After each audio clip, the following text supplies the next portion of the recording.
السلام علیکم اسٹوڈنٹس، کیا حال چال ہے؟ امید کرتا ہوں سب ٹھیک ٹھاک ہوگے۔ میرا نام ہے کاشف اور آپ دیکھ رہے ہیں کاشف AIOU چینل پر نیو سبسکرائب کر دیں، بیل آئیکن دبا دیں تاکہ ہر آنے والی اپڈیٹ آپ کو ملتی رہے۔ ویڈیو کو لائک کریں، کوئی بھی کویسچن ہو تو کمنٹ کریں۔ اسٹوڈنٹس، آج میں آپ لوگوں کے ساتھ کلاس BA ADA کورس معاشیات کوڈ 402، یہ ہماری اردو کی اسائنمنٹ ہے جو کہ اونلی BA اور AD کے لیے ہے۔ اس کے بعد جو اس سے پہلے میں نے 402 انگلش شیئر کی تھی، وہ ایسوسیٹ ڈگری کامرس اور BCom کے لیے تھی۔ تو اس میں نے مشق نمبر ایک اور مشق نمبر 2 تو میں نے پہلے شیئر کر دی تھی، اس کا لنک بھی ڈسکرپشن میں دے دوں گا۔ آج میں آپ لوگوں کے ساتھ شیئر کروں گا مشق نمبر 3 اور مشق نمبر 4۔ اس میں ہمارے پاس 5 سوالات ہیں اور امتحانی مشق نمبر 3 ہے، اس کے آپ کو جواب ملیں گے یونٹ 9 تا 13 میں۔ مشق نمبر 4 ہیں، اس کے آپ کو جواب ملیں گے یونٹ 14 تا 18 میں۔ اس کے بعد ڈیٹ کی بات کر لیتے ہیں تو 1 اپریل تک آپ لوگ یہ 4 کی 4 اسائنمنٹیں ایک ساتھ اپنے ٹیوٹر کو بھیج سکتے ہو۔ اگر 2 کر کے بھیج دو تو وہ بھی آپ لوگوں کی مرضی ہے، 1 کر کے بھیجو وہ آپ لوگوں کی مرضی ہے، لیکن آپ لوگوں نے ثبوت اپنے پاس لازمی رکھنا ہے اور اپنے ٹیوٹر بھی آپ لوگوں نے اپنے پاس سیو رکھ لینے ہیں، ان کے کنٹیکٹ نمبر، کیونکہ اکثر یہ ہوتا ہے کہ جب رزلٹ آتا ہے تو اسائنمنٹ کے نمبر نہیں لگے ہوتے ہیں آپ کے۔ پھر آپ یونیورسٹی جاتے ہو، یونیورسٹی والے کہتے ہیں کہ سب سے پہلے آپ اپنے ٹیوٹر سے رابطہ کرو، تو اس لیے آپ لوگوں کے پاس ٹیوٹر کے نمبر وغیرہ ہونے چاہیے، کیونکہ جیسے آپ لوگوں کے ایگزام ہوتے ہیں، ایگزام کے ہوتے آپ لوگوں کو CMA سے ٹیوٹر ریموو کر دیے جاتے ہیں، اس کے بعد پھر آپ لوگوں کو وہ نہیں ملتے ہیں، اس لیے آپ لوگوں نے سیو کر لینا ہے پہلے ہی۔ سوال نمبر 1 ہے ہمارے پاس، بین الاقوامی طور پر تسلیم کردہ علامتوں اور سادہ معاشیت کی متماثلات سے کیا مراد ہے؟ بنیادی متماثلات میں ترمیم کیوں کی جاتی ہے؟ سوال نمبر 1 ہے ہمارا یہ۔ پھر اس میں انہوں نے کچھ میں ہیڈنگ دی ہوئی ہے، کچھ میں ہیڈنگ نہیں دی ہوئی، تو آپ لوگوں نے ہر کویشچن میں ادھر ہیڈنگ دینی ہے، پیپر میں بھی اسائنمنٹوں میں بھی، کیونکہ ہمیں اسی کے نمبر جو نہ ملتے ہیں اور ہمارا پیپر اسائنمنٹ بھی اچھی ہو جاتی ہے اس سے۔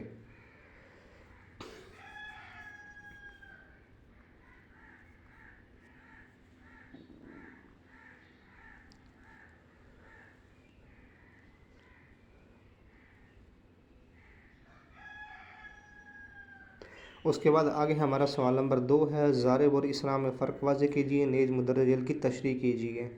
اس میں تشریح میں ہمارے پاس نیچے 4 ہے، الف ب ج د۔ سب سے پہلے انہوں نے کہا کہ ضارب اور اسرا میں فرق، ضارب اور اسرا، ضرب اور اسرا، ضرب، اسرا، اسرا۔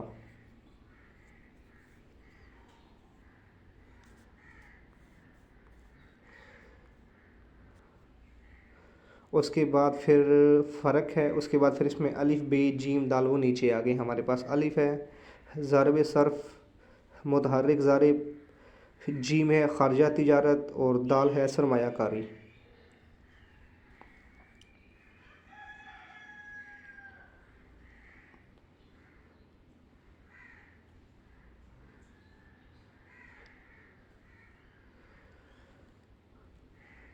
اس کے بعد ہمارے پاس سوال نمبر 3 ہے، زر کی مقبولیت عامے کا زر کی تعریف میں کردار، رسید اور ذخیرہ اندوزی میں فرق واضح کیجیے۔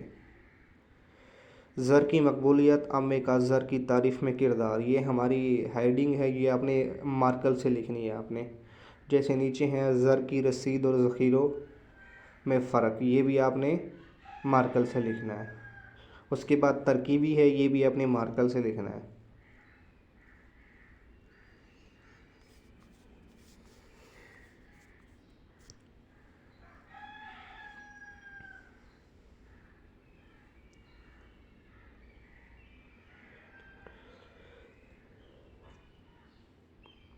نقد چیک نتیجہ۔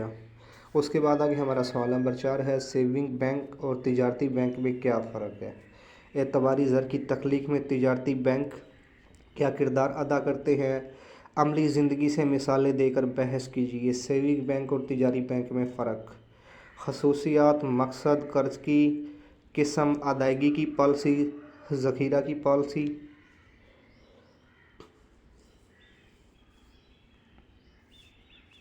اعتباری زر کی تخلیق میں تجارتی بینکوں کا کردار، بلوں کو ہٹا کر تجارتی بینکوں کا اثر، بانڈ اور مختلف بانڈ اور کفالتوں کی بانڈ اور کفالتوں کی خرید کر تجارتی بینکوں کا اثر، زائد برابری کے ذریعے تجارتی بینکوں کا اثر۔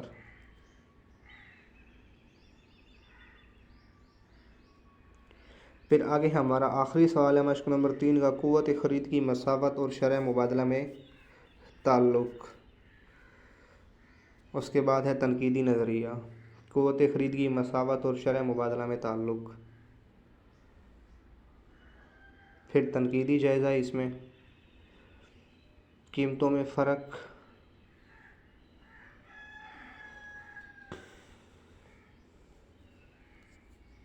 قیمتوں میں تبدیلیاں، مثال کے طور پر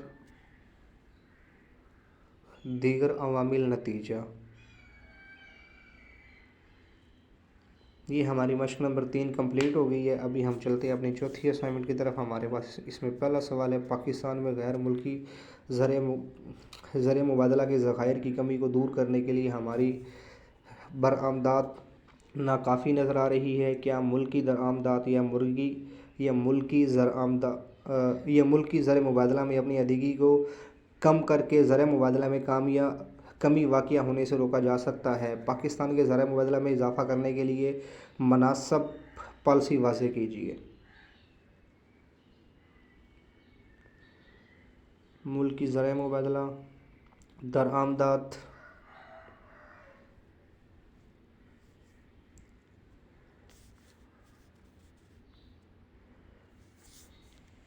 اس کے بعد پھر ہمارا سوال نمبر 2 ہے، موجودہ اعداد و شمار کے مطابق سرکاری قرضوں کا حجم کتنا ہے؟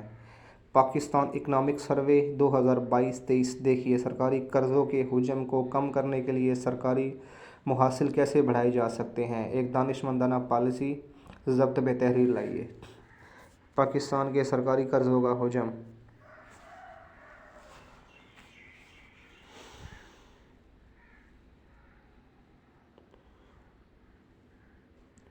59,247 ارب روپیہ قرضہ پاکستان پر۔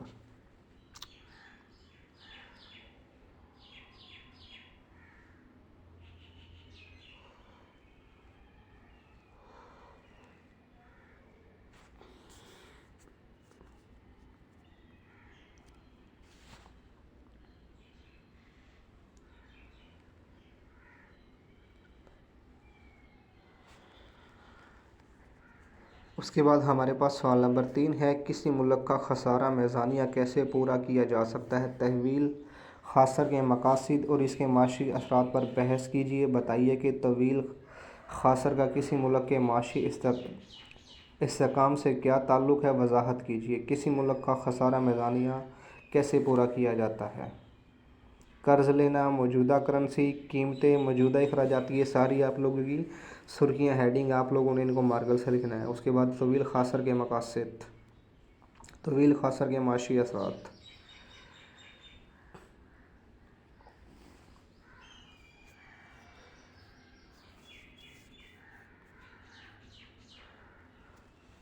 منفی اثرات۔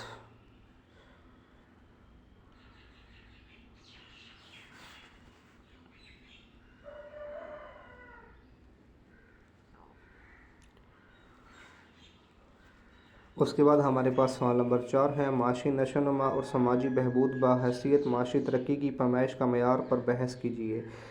پاکستان کی معاشی ترقی کے لیے 2 اہم شعبوں یعنی صنعت اور زراعت کی اہمیت پر نوٹ تحریر کیجیے۔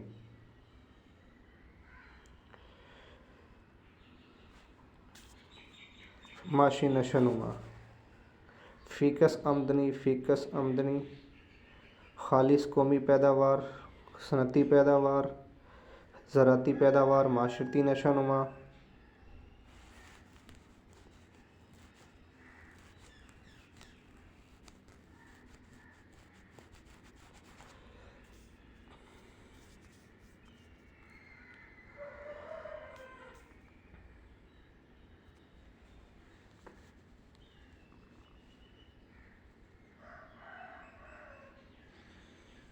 اس کے بعد ہمارا آخری سوال ہے مشق نمبر 4 کا، معاشی منصوبہ بندی کی شکلوں پر بحث کیجیے۔ نیز توازن، ادائیگی اور روزگار کی صورتحال سے نمٹنے کے لیے منصوبہ سازی کیجیے۔ اس بحث کی تکمیل کے لیے یونٹ 17 کا آخری عنوان دیگر کلیدی شعبے پر ضبط تحریر کیجیے۔ معاشی منصوبہ بندی کی شکلیں: مرکزی منصوبہ بندی، مرکب منصوبہ بندی۔